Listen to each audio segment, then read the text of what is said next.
Welcome to the SmartTechCheck Podcast, hosted by Mark Vina, your home for candid, insightful, and provocative conversations about the smart home automation, security, smartphones, PC and console gaming, and much more.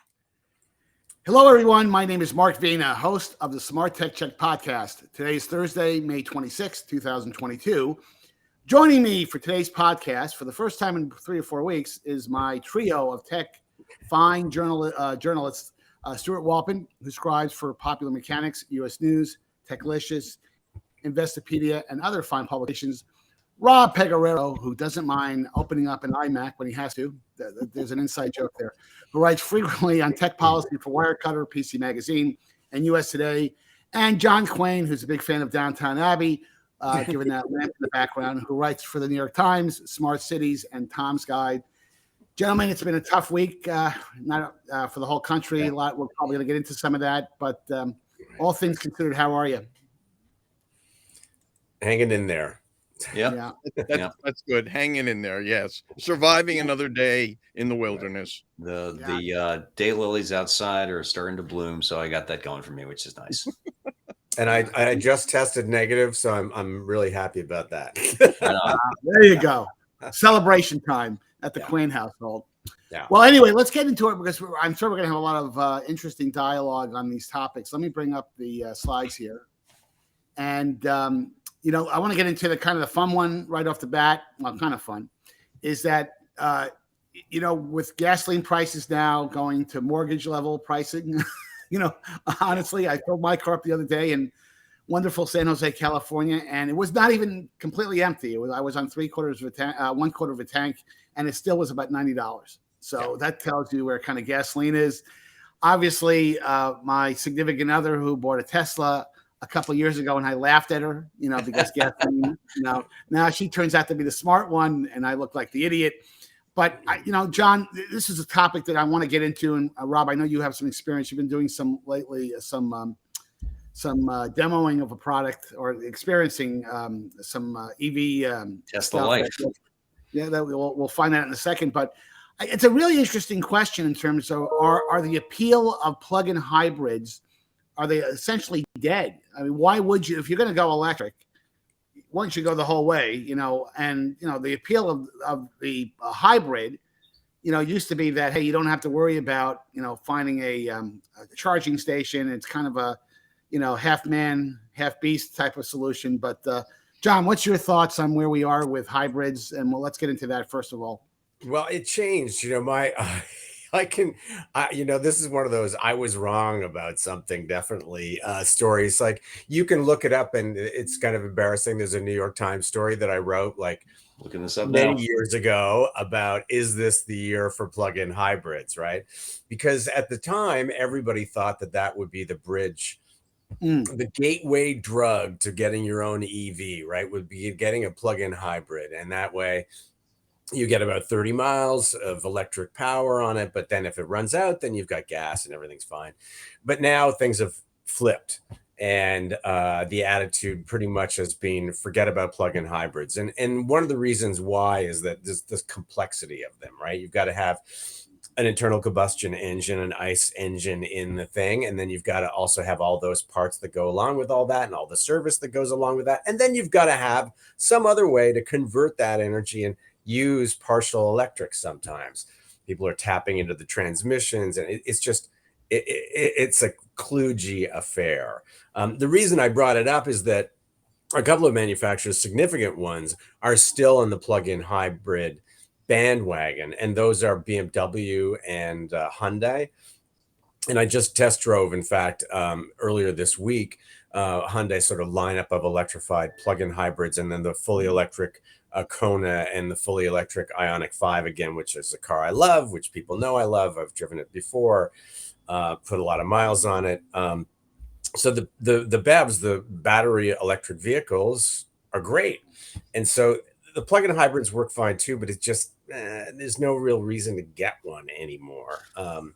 So that's... And John, on that point, I think I told you guys about 5 or 6 months ago, I was due to upgrade my lease on my car, and I went out and got down to an Audi Q5, and there is a hybrid version of the Q5 It was about a $5,000 difference between I was two. just going to say, right. But it wasn't the price difference. The advantage in mileage wasn't that significant. I look, and that was when gasoline prices were bad, but not as bad as they are today. I didn't find it that advantageous financially from a fuel saving standpoint. And maybe I was doing the calculations wrong, but I just didn't see a significant benefit from a mileage standpoint. Well, part of it is the way they rate them too, because the only way a plug-in hybrid really works out for you is if you are just driving a couple of miles during the day, maybe 15, 20 miles, and you're not an aggressive driver and it stays in electric mode, and then you come home and you plug in again and charge overnight. I mean, in that case, you're actually doing much better than what their charts will say about what the mileage actually is, because you're not crossing over. But if you put your foot down, usually that kicks in the gas engine and a lot of other things. And so that's why the ratings don't look that positive when you look at them. And most of them, I think when the first Lexus came out, there was a plug-in hybrid a few years ago. They got like 15 miles or something. I mean, it was negligible, right? Now they're more like 33 miles in that range of pure electric. So depending on the kind of driving you do, you could make it work. But again, it just... the complexity, the whole point of, not one of the points of electric vehicles is the simplicity of it. Even with four-wheel drive, you only have two motors, no transmission, no oil, none of that stuff is going on, and the battery. And so you've got a lot less to deal with.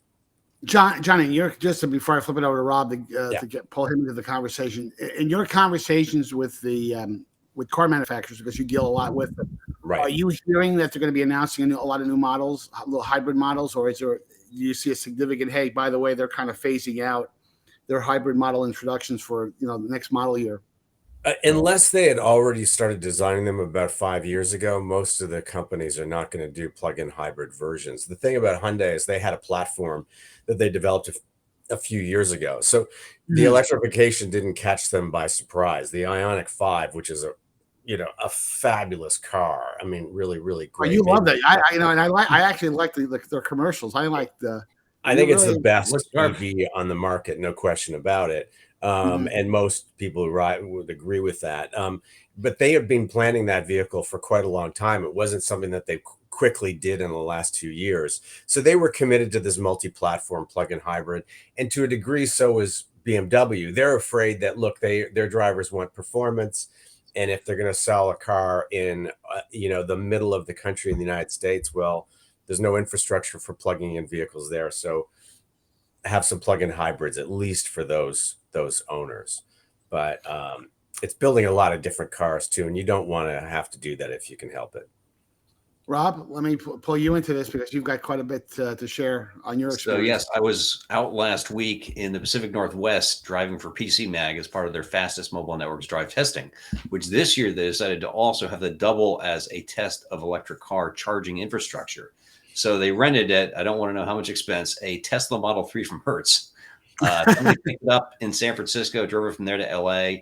A second driver took it from LA or maybe from SFO to Salt Lake City and onward to Boise, where I picked it up. So I drove this bad boy from Boise to Pasco, Washington, Pasco to Seattle, spent a day driving around Seattle, testing networks, Seattle to Portland to Crescent City, California, which I now know is the last town of any size in California before you hit the Oregon state line. From there to Santa Rosa, and then dropped it off at SFO around 6 a.m. last Monday. And it was really enlightening to see how widespread just Tesla superchargers alone are. And those are the ones where you plug the car in, and this is charging at like 1-2% of battery a minute. So I found out this works really well with my fondness for naps. You get your lunch, you're feeling a little drowsy 30 minutes later, plot a course to a supercharger, park, plug it in, recline the seat all the way back. It's almost like a lie flat seat if you want it. Take your power nap. You wake up, you've got another 20% of charge. You can go all the way to the hotel tonight. It was.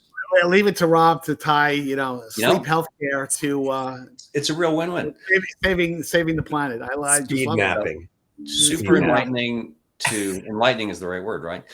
To number one, see how widespread this has gotten. When, I don't know how many of y'all have been on the roads between these parts, there's a lot of empty space in Eastern Washington State, Eastern Oregon. But the chargers are spaced sufficiently regularly. And I also found that in most cases, where there would be a Tesla charger, there would be another charger with the plug that most cars use. Tesla really is the iPhone of cars because, of course, it has its own plug. Instead of the Lightning, they have the supercharger plug, which is not the same as the CCS plug almost everybody uses, including the Hyundai we were talking about before. Right. There is a little adapter in the back of the Tesla you can use with that other plug. And so, two of the hotels I stayed at, it was a slow speed charger, but that's fine. You're parked overnight. You're all set in the morning. And so really, there aren't that many drives where you'd necessarily be worried about it. Now, there are some. I took a look at the supercharger map, and if you wanted to drive across Nevada on US 50, the loneliest route in America, you'll be screwed because there's basically nothing after Reno until you get, I think, right before the Utah state line. So you'll probably run out of a charge, and you may wait for a while for somebody to show up. But for most drives, we're not talking edge cases. This is not like, we're going to go through the desert for 2 days. The infrastructure is already in a really good state, and it's only going to get better because that's where the market's going. And certainly when gas is like $5 a gallon or more, that just increases the pressure. And JQ is totally right that if you go all electric, so much hardware that's been in the car that needs a lot of expensive maintenance, oil changes, spark plug replacement, whatever, it's not there anymore. It's just electric motors that turn at the wheels. And those are, low maintenance devices. The batteries may not be. So I've thought for a while our next car will not be a hybrid like the Prius we have now. It'll be battery electric.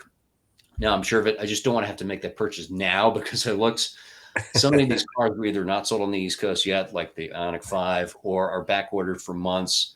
And I also know that if I can, wait another year, that's another year for everybody to work on the technology a little bit more, be my beta tester instead of me being their beta tester for once.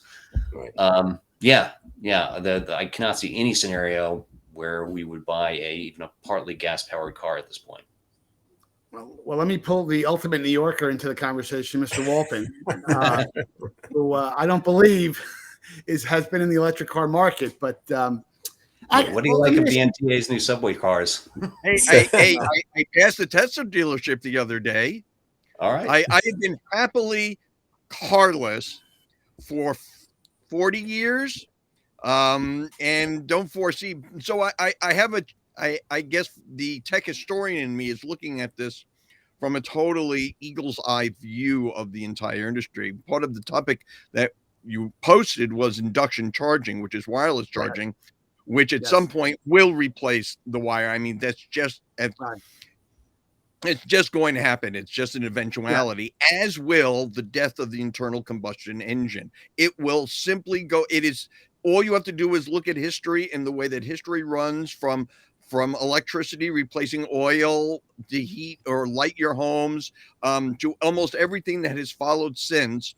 It is just a historical inevitability that our grandchildren will look at it and the idea of pulling into a building and putting liquid into your car to run it will just seem as weird. I was at the Museum of the City of New York. There's an exhibition on pre-digital New York. And so they had all of these it was analog New York or something like that. And they had an electric typewriter that people could play with. And there were these kids sitting there hitting the buttons in wonder that this was something that people used. And I have a feeling that in 20 years, maybe even sooner, we're going to have that same thing from kids who are 10 or who haven't been born yet, are going to be born into an age where a gasoline powered car is an anachronism. And what strikes me about this entire movement is almost the entire absence of the oil industry in understanding that this is going to happen. And all I keep thinking about is Kodak. This is the company that invented the digital camera, but didn't want it to cannibalize its film sales. So stalled on getting into the market. And where is Kodak now? And I had the sense that if the oil companies do not wake up to this inevitability and get themselves as heavily involved as possible in either battery development, in induction, in putting solar panels in roadways, all of the things that are going to happen. They're going to happen. Exxon and Shell and Chevron, all of these again are going to be the Kodaks 20 to 25 years from now. Hopefully, Saudi Aramco too. And John, real quick before we hit the next topic here, because we, rightly so, Stuart brought up the induction issue. For the audience, let's explain what that is, because that may not be quite as clear to people, because people are just used to, electric car, I plug a cable into it and I charge it like my iPhone. Well, that's much more complex than that. But what is induction? What's the induction component of this discussion? Well, induction will actually, some stovetops have it now. So you basically, it magnetizes. It's an electric coil underneath to heat something up. And once you've hit something that's also magnetic, it sends the electrons going crazy in that other object, not in the device itself, but in the pot in that case itself. So that's basically heating up, and only the pot gets hot because only the electrons are moving in that pot. They're not moving in the device. And there is various wireless technologies that people are trying with battery electric vehicles. And one CEO pointed out to me that there's a lot of co-opetition going on in this, cooperation and competition, because all these companies are trying to work together and figure out how they can make the infrastructure work for themselves. And the software needs to work with the car. So even though when you plug a car in, that charging station needs to recognize what kind of car it is, model, what capacity, communicate it with it. It's not like just dumping a bunch of gasoline in the car. Same thing with these wireless charging systems. Their point is, it's probably, I've always looked at it as it's terribly inefficient. You lose electricity when you try to power anything. And IBM has had this, you can charge something from across the room with their technology. It's just really kind of, and it has to be relatively short, and it has to be relatively short range too. Right, but you lose so much electricity. Right, you tingle if you stand in the way. It's a trickle charge. They let us stand in the way, but I don't know. I'm feeling kind of fuzzy. But industrial uses, fleets, Walmart of the world using that's where you get the autonomous vehicles already starting to test right now. And those trucks go to the warehouse, to the store, and that's all they do. They don't want anybody touching anything. So if it can just pull in and sit there and charge for 20 minutes without anybody touching, then pull away again, there's no human has to plug it in or anything. And I think that's where you'll see the technology first adopted. And then when it gets more efficient and practical, we'll get it too. Yes. And by the way, induction charging happens with cars, which it inevitably will. There's all kinds of convenience and aesthetic things that fall out of that, because all of a sudden the bottom of the car becomes the charging element. So they've been testing embedding induction chargers in highways, or at least short road bridges, like a mile, since 2015. And there are several companies also working on solar, so you would have photovoltaic cells in the roadway as well. So not only are these cells solar charged, but it also feeds solar energy back into the grid as well. So they're all matter. One Fraunhofer executive likened the transition to electrifying railroads. Now, obviously, there are a lot more highways than there are railroads, but the railroad at one point was steam or diesel, and now most of it is electrified. And that was a transition that took place. And it will take a lot of effort, and it will take a lot of money. It will take a lot of cooperation, but it's simply inevitable. There are too many good reasons for it to happen, for it not to happen. And the only people standing in its way are the people who are profiting off the current system, who are then going to be left behind when this thing's just finally happens. All they're doing is delaying it. They are not going to stop it. And if they don't get on board, they're going to be out of the water completely. Well, let's hit the next topic here. And this is going to be an interesting discussion. Texas passed a law that essentially allows parents to sue social media companies when they can prove that their children have been harmed. federal court, appeals court, upheld that law. We'll see that obviously will be challenged again, and we'll see if it's ultimately probably will get to the Supreme Court, honestly. But it's an interesting issue because looking at what this tragedy that just happened early in the week in Uvalde, in theory, and correct me if I'm wrong, Stuart, is that parents whose children were harmed or died in this issue, this unbelievably senseless tragedy, could have an action against the social media company the platform, and it wasn't Facebook. It was a relatively not obscure, but it was some of it was on Instagram. He was communicating with some girl in California who didn't know who he was. So right, and apparently it was about 30 minutes before the actual shooting happened. The company didn't have the filters, or didn't have the capability to jump on it, and that's a whole discussion which we'll probably get into. But Stuart, let's get your thoughts on this, because I know that you have some passionate feelings about the topic. Well, I'll tell you a little anecdote before I get into this. I went to register something on the U.S. government's copyright website. You can upload files and you can get a copyright on it. And I'm going through the system, and you're warned on several occasions that this government system for copyrights was designed to be used on Firefox 2.0, Navigator, or Microsoft Explorer, designed for Windows 7. Navigator. This is the government that we are dealing with, and who are trying to regulate big tech. Now, I read some of the court transcripts of the appeals decision, and apparently a couple of the judges, to put it mildly, had no idea what they were talking about. They kept referring to Twitter as a service provider and claimed that Twitter was not a website. And so therefore, if they did any kind of what they called censorship or moderating of these panels, what would stop the phone company from listening in on people's calls and censoring phone calls? This was the logic that the court used, forgetting, and these are federal judges, that the FCC has rules and laws about phone companies and how they operate. So it's not a free-for-all out there. So this is the kind of decision-making that they are not recognizing the First Amendment as being applying only to government, not to private entities.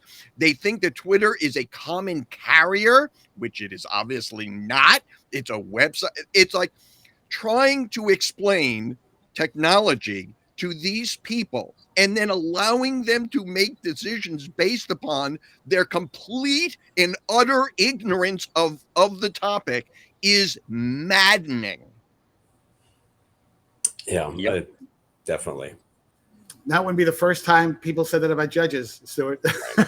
Well, it's like don't these people actually use Twitter, for crying out loud? I mean, to pretend that you know something about something and being in a position of power to make a decision about it, doesn't it at least behoove them to at least educate themselves, to admit that maybe they're not as up on this as they might be? This harkens back to the Alaska senator who talked about the internet as a series of tubes. Pipes. How do his understanding was actually more grounded. Ted Stevens had a better grasp. So we're talking about Texas HB 20, which is bananas, just to think that Ted Stevens knew more about how the internet worked than these federal appeal judges in Texas. Yeah. So this is a bill I've written about at some length, and it actually does a whole lot more than let parents sue. It lets basically anybody sue, and essentially outlaws any form of content moderation by social media, unless it's direct incitements of violence. It's fire in a movie theater, trafficking kids. It was essentially written by people who should know better, accomplished people in the Texas State House, who I guess were so pissed off that social media banned Trump and a lot of his very vocal supporters, and wrote this bill. By its text, would require Facebook, Twitter, and any other large platform to let ISIS advocates back on, let the QAnon nutcases back on, let the anti-vax conspiracists back on. It would destroy that entire category because advertisers don't want to be next to the QAnon kooks and the anti-vaxxers and the ISIS freaks. The crazy thing is these judges bought that line of BS and then released a one-page statement. I should say 2 or 3 judges. It was not unanimous. It was a panel of the Fifth Circuit saying, we let this stand. No explanation at all, which I thought was something you were supposed to do as a judge. You write an opinion. Now, at the same time, the 11th Circuit struck down most of the provisions of a less sweeping Florida law that said you can't censor anything, like really anything from a political candidate who was filed under Florida law, and you can't censor posts about that candidate. So candidates could, I guess, advertise with porn, which would be an interesting method, might work well in certain Florida areas, who knows? And the judges said, no, that this completely violates the First Amendment. Because remember, it's not just that you and I have a right to say what we want. You know, I can't make you, any of you, carry my thoughts, carry my opinions, even though they're right and you're wrong. I can't make you do it. And that applies to private companies too. You can't have the state saying, you're going to have to carry speech that you hate because we say so. That's not how this works. The judges in the 11th Circuit recognized this. The ones in the 5th did not and couldn't be bothered to explain it. So probably where you have a circuit split, this means my neighbors in the Supreme Court will get to weigh in on this at some point. And hopefully they do remember the text of the First Amendment and how it doesn't really allow a whole lot of I don't think so. working around. You can't wait your way around it and say, no, you're a common carrier. That's not how it works. I got to ask John this question. I'll be a bit of a contrarian here, but don't you think a social media company, whether it's a communications platform, whether it's whatever the platform is that encourages people to share their digital media, their messages, their feelings, whatever, don't you believe they have a responsibility that if someone makes a direct threat, in this particular case, it seems that it was a direct threat. They did have 30 minutes. Now, whether that would have made a difference, who knows? But the technology does exist, whether it's bots or other tools where they can flag information. Now, again, probably the feedback is, well, if we flagged every single time someone made a threat, it would tie up 25,000. I'm making a number up. It would be too overwhelming to report that number. But at the end of the day, if I'm a parent and I tragically lost a child, and I knew that this evil person, and he was evil by any definition. He might have been he was absolutely psychologically imbalanced, but he committed an evil act to kill 18 children 19 who absolutely were defenseless. Was it 19? Yeah. And a couple of teachers, if I'm not mistaken. Yeah. Right. Don't you think that if I'm a parent and they had the heads up that they could have done something, even if it was a false flag type of thing, and and I understand that you get into very tricky ground here, but if you're a social media platform and you're signing up to do that, don't you have some level of responsibility to see if you could provide some type of reporting capability? Yeah, I think you do probably, and law enforcement, some of these technology companies actually do work with law enforcement on some of these things. And we've had issues before with swatting that still goes on and things like that. The only reason that swatting is slowed down is because police departments have gotten used to having that happen. So they're the ones, but sure, there is some responsibility. And I think, Buffalo was a more egregious example too, where the guy put it live online, and then Facebook, which is probably one of the worst, notorious, had those links up forever. Yes. Most of the other sites took them down within minutes. But Facebook I don't get that. I don't get that. It was circulating for quite a while. It's all about, to me, I'm much more cynical about this. It's all about the money. All those judges, they're all elected, right? All that money pouring in, Twitter, Facebook. No, not the federal level. Federal level, they're not at the federal. Lifetime not at the federal level, but those, when they first go, the first cases come through, it's like, oh yeah, of course it's it's just a service provider, because that's what Twitter and Facebook are paying millions of dollars in lobbying to get those people to say. Their disinformation campaign is tremendous, right? It's unbelievable amount of money getting poured out there. So it's not so much that the judges are lazy. Sometimes I think, maybe they want to run for office. There's a lot of money flowing around there. So I'm much more cynical. Supreme Court would obviously be different, when it gets there. And I think Rob's right, it will, because so many people are passing laws like this. And they kind of want to have it as a service provider. So it's not that there's no censorship. You can't monitor it all, but then you can't monitor it for these other violent things too. You can't have it both ways. Either, you're on the bus or you're off the bus. So no, I get that. I just think there needs to be some type of, if there was going to be any legislation, the legislation needs to be that if you're a social media platform, there has to be some type of reporting capability. Now, again, that probably would not have prevented this crisis from happening. But It's kind of like, hey, I live in California out here. The whole idea was if we could give people a 2 minutes heads up on an earthquake, it would save lives, and they've tried to develop technology to do that. I think you can make that same argument for social media. That if you make an explicit threat, that kid had an IP address. Right. He was specific of where he lived. They could have contacted the local police authorities to do something. Now you had that situation in Buffalo where the kid made threats and the police did investigate that, but they let him off the hook. Oh, I was kidding. I just wanted to get out of class. Well, guess what? It's kind of like you cry fire in a crowded theater. Whether there was a fire or not is irrelevant. You create a commotion and you put people at risk. So I just think that the social media platforms have an obligation to do a better. But I think again, you're going to have to be on the bus then, and you're not going to allow people back on Twitter after they've, basically submitted information on Twitter that killed people. That's the end of that. Your Twitter account is gone. And I don't think that there's anything really wrong with that. I don't think it's a First Amendment right at all. And with these live video feeds, look, I love this technology. I've been doing this since 1990 something, video conferencing. But should some of these services provide an instant service to live stream things like that? Maybe not. And would that be so terrible if they just say we can't police it? There's no way we can stop. It's fundamentally impossible to police a live video feed. AI only gets you so far.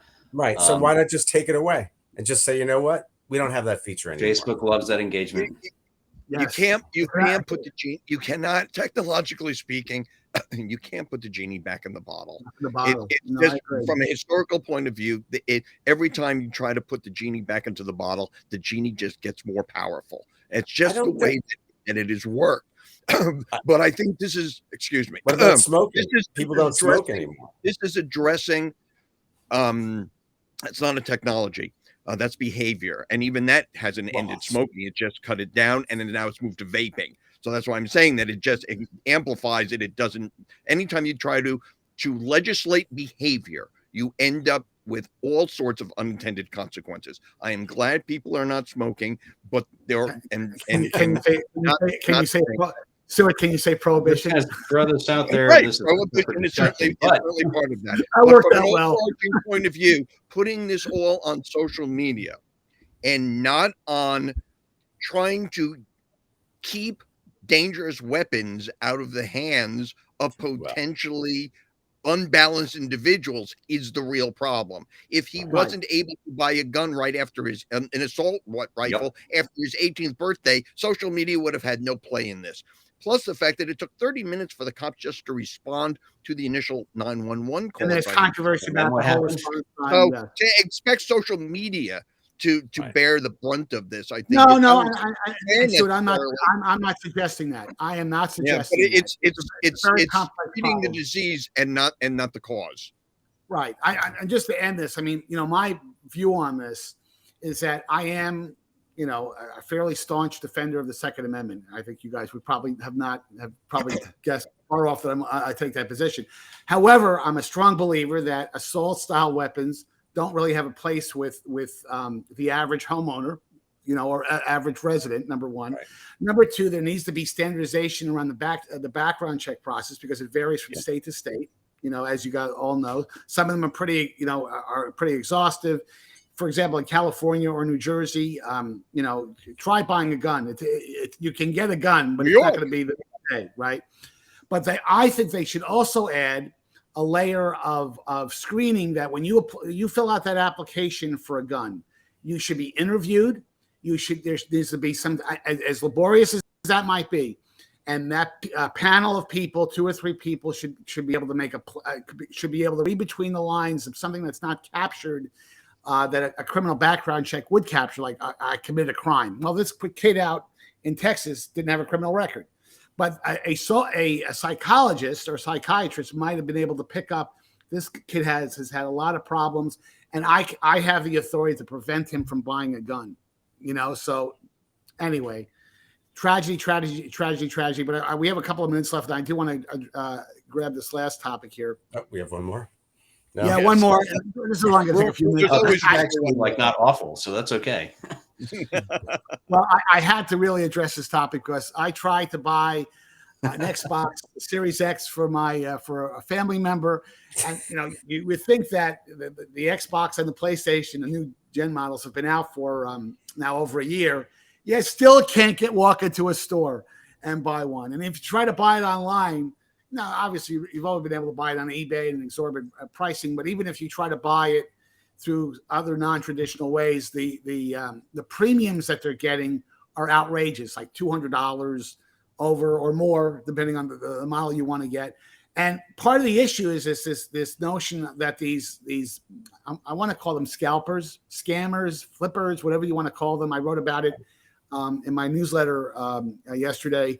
Is that you can buy this very easy to use software from these software developers. It essentially allows you to create a bot that will go to a website and automatically buy product when it shows up. So when Walmart gets their online shelves refilled with new Xboxes, guess what? That lasts for about 3 minutes because they prepay them and they buy them, and then they can, of course, resell that. The question I have for all of you, because this activity is not illegal, by the way, it's perfectly legal. Stuart, do you think that's something that should be made illegal, or do you think there should be some regulation on it? Because to me, it's encouraging inflation, maybe in a different way, but it's not just, by the way, confined to video game consoles, it's sneakers, any hard to find product. This situation arises. But Stuart, what's your take on the whole bot? I'll be honest. I had not even heard of these until you listed this as a topic. Well, I mean, as somebody I can call up a company and say I want to review X, and they will send it to me in most cases. So the idea of hiring or buying a bot to go out and buy it for me, my needs are far simpler than that.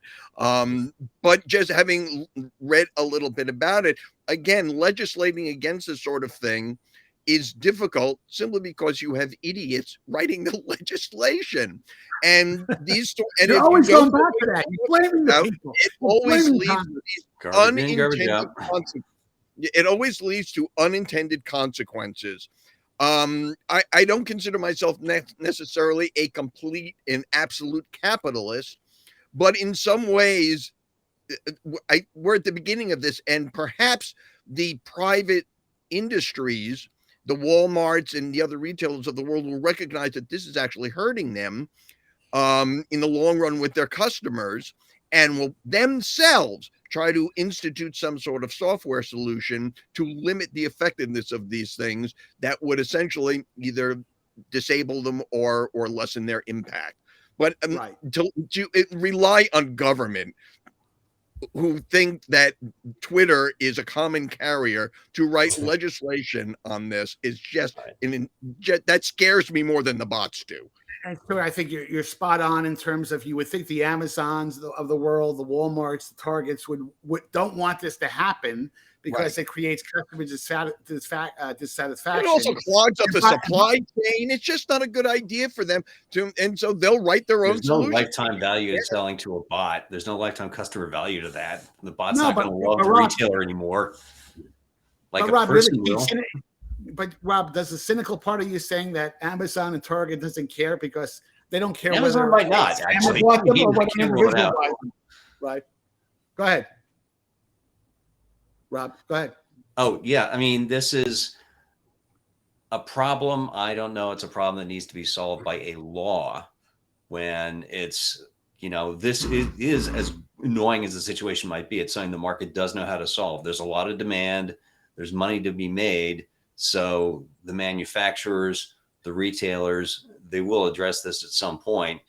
And I think the retailers have their own issue to address this, which is that if bots can execute purchases this well, there's all sorts of other mischief you could probably see happen. I don't think you want to have a whole lot of programmatic transactions happening on your site because it's going to be a lot harder to get after the non-existent, non-human customers should anything go wrong later on.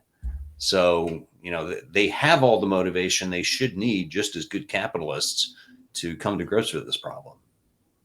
Well, and John, I'm sure back in your day when you were a young man, when you were in your late teens and you wanted to buy I'm going to date myself when I said this, when you wanted to buy a concert ticket to watch Peter Frampton at Madison Square Garden, and there was only 500 tickets on sale. You went down to 33rd Street and you got online at 5 o'clock in the morning. And you hope, I guess my point is that this is really, it's not a Ponzi scheme, but really it's the 21st century example of scalping, frankly. And now, go ahead. Well, that's what I kept thinking of, and there's already a solution for that. I mean, if you try to do that at Ticketmaster or anything online, trying to buy tickets, it doesn't work, and it doesn't work because there's a really simple software solution. It's just if you get hit that many times from the same IP address, it blocks you. Yep. Right. You just cut them off. So that's all you need to do. That's all that Walmart or Amazon need to do. They have lots of other issues. So, as everybody during the pandemic, as we've all learned, everybody's behind on work. Everybody's, mistakes are being made much more frequently than before, it seems to me at least. And it's all because we're kind of overworked and overstressed. And this is something that they need to address. That Rob, is right. They do have a motivation to clean it up and fix it because it is, as you point out, like scalping. They don't want things resold on the market or turn around like, well, I buy it off of Amazon. And what's happening is, what they do? They turn around and sell it on Amazon under a different name. Under the marketplace. It's a really good deal. The most bizarre thing, right? And a lot of Chinese companies, people are sitting there in China changing company names constantly. And so you see these new names, and that's where the product shows up, and it's, as Stuart said, $20 more, $30 more, $50 more, so it's a whole industry going on there. And maybe because Amazon makes money off of all that, they don't want to stop that. I don't know. Well, Stuart, I'm going to warn you: don't download that software. I want you. This whole thing reminds me of waiting in line to buy an iPhone and seeing people online who would go online and they had wads of cash and they would buy a dozen of these new iPhones, which that they were going to then turn around and sell. And what Apple did was restrict purchases to 2 phones because they understood that this was happening. So this is simply the technological high-tech version of that. Right. It's an example of greed. Greed is not good in this situation. Well, guys, listen, thanks for taking the time to join me for today's podcast. For our viewing and listening audience, thanks for making the SmartTechCheck podcast part of your day or commute. Please make sure that you hit the like and subscribe buttons at the end of today's podcast. And don't forget to follow me on Twitter at MarkVinaTechGuy. If you haven't already, please make a donation to the Red Cross or your preferred charitable organization to help the brave people of Ukraine in their time of need. And until next time, have a great week. And thanks, guys. Thank you. Take care.